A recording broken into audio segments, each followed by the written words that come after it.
Hey everybody, welcome to another edition of No DQ&A video. Last night was the go-home edition of Monday Night Raw. WWE Over the Limit is this Sunday, live on pay-per-view. You can check out the coverage at NoDQ.com as usual. But for now, let's get right down to your questions. The first three here are all related to each other, so I'm just going to go ahead and start off with these three. The first one is, hey Aaron, how do you feel about Big Show being fired and how it was carried out?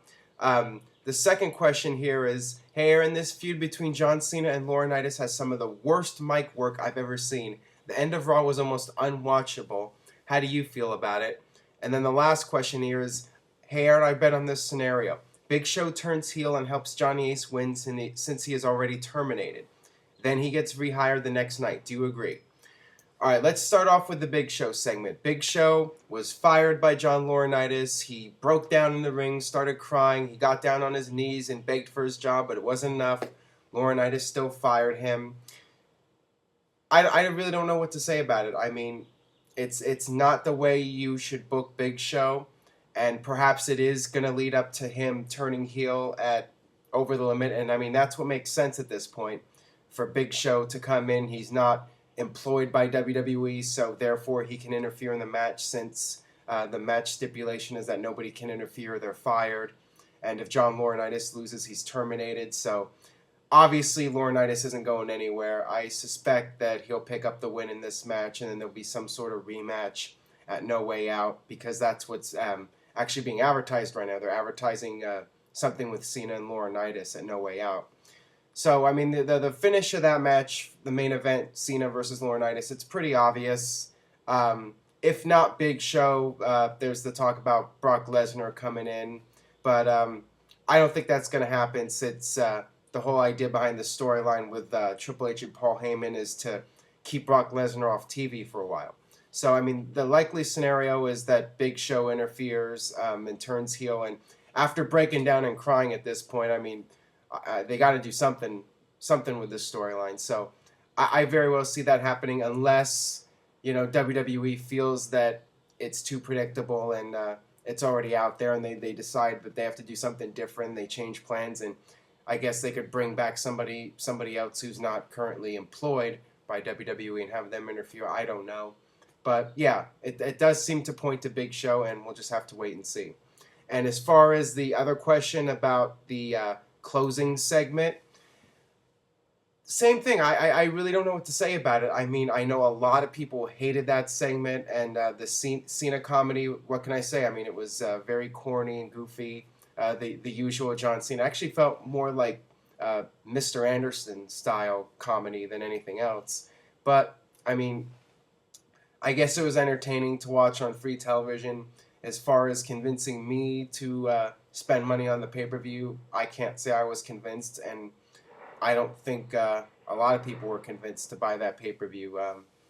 That there's a certain core audience that is going to love that segment and is going to buy the pay-per-view to see Cena and Laurinaitis fight, but to me it's going to be a very small amount of people, and like I said, I see Over the Limit as a filler pay-per-view anyway, so they're just going to do what they're going to do for now to get by the next couple months, and the audience is just going to have to deal with it. The people that tune into Raw every week are just going to have to deal with the Cena Laurinaitis shenanigans for at least a little while longer. Probably another month or two before the SummerSlam build-up starts. Alright. In terms of pro wrestling skills and nothing, literally nothing else, who gets your vote? Bret Hart, Chris Benoit, Shelton Benjamin, or Hulk Hogan? You know what? I'm going to have to go with Hulk Hogan on this one. No, I'm just kidding. I would have to go with Bret Hart, because I think that in terms of wrestling skills when it comes to sports entertainment and the WWE style, I think Bret Hart set the standard.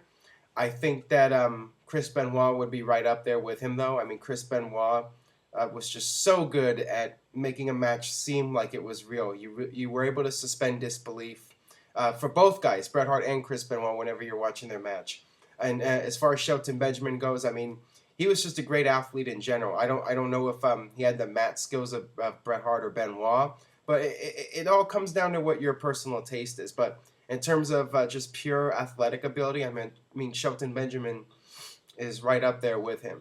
So, I mean, all three of them are great at what they do. 3 dream matches you wanted to see Sting in. Obviously, the number one choice for me would be Sting versus Undertaker, especially during the 90s, when Sting was doing the Crow gimmick, and that idea of having the 2 dark characters in the trench coats going at it.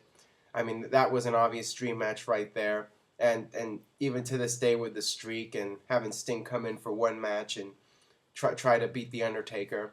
So that's always been the top of my list. And then Sting versus The Rock. I mean, Sting was one of the biggest stars of the 90s and arguably the past 20 plus years now. And The Rock is one of the biggest stars of all time. So makes sense to put those guys in a match. And then I'd have to say Sting versus John Cena. I mean, some people might say, what about Sting versus Steve Austin? But the thing is, Austin's character was so different from Sting. The thing about Sting and John Cena is they're very similar. They're the white meat baby face, and they're very fan friendly. So it would kind of be like a Hulk Hogan Ultimate Warrior type encounter. So those would be my 3 picks. Hey Aaron, I'm a longtime WWE fan since 2004. My question is, since the debut of the new Intercontinental Championship belt at last year's Hell in a Cell pay-per-view, could we see WWE doing the same or similar to the U.S. Championship belt? I don't really think so, because it's specifically a gimmick for Cody Rhodes. I think that introducing the old belts would just be a rip-off of what Cody's already doing.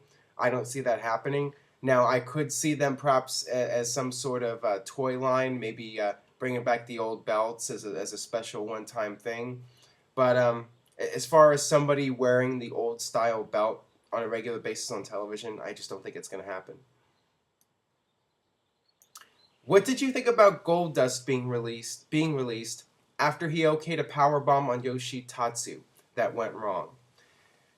To be honest, I think there's more to it than that. I think that they were just looking for a way to get rid of him. I mean, when I look at all the stuff he wrote on Twitter, I think that probably did him a lot more harm than anything else. The fact that he would go on there and he would start blocking any person that said something negative about him. Sounds like somebody we know, right? But in terms of Goldust, I think he handled himself very poorly on Twitter, and I'm sure people in WWE weren't too happy about that. And perhaps the incident with Yoshitatsu was the final nail in the coffin. And the fact is, they also weren't really doing a whole lot with him. I mean, the last time we saw him was a year or 2 ago when he was still doing the Goldust character on TV. And I mean, they've had him in like somewhat of an agent role, in a backstage role. But I mean, there's a lot of guys they can have in that role. So I mean, it's not like his job is all that secure. If Undertaker returns, which match would you rather see? Undertaker versus Brock Lesnar or Undertaker versus John Cena? Well, to me, like I've talked about this before, I think that with Brock Lesnar back, you have that opportunity to do Undertaker versus Brock Lesnar, and the only place it really makes sense to me is WrestleMania. So obviously, Undertaker's probably only going to be coming back for WrestleMania at this point.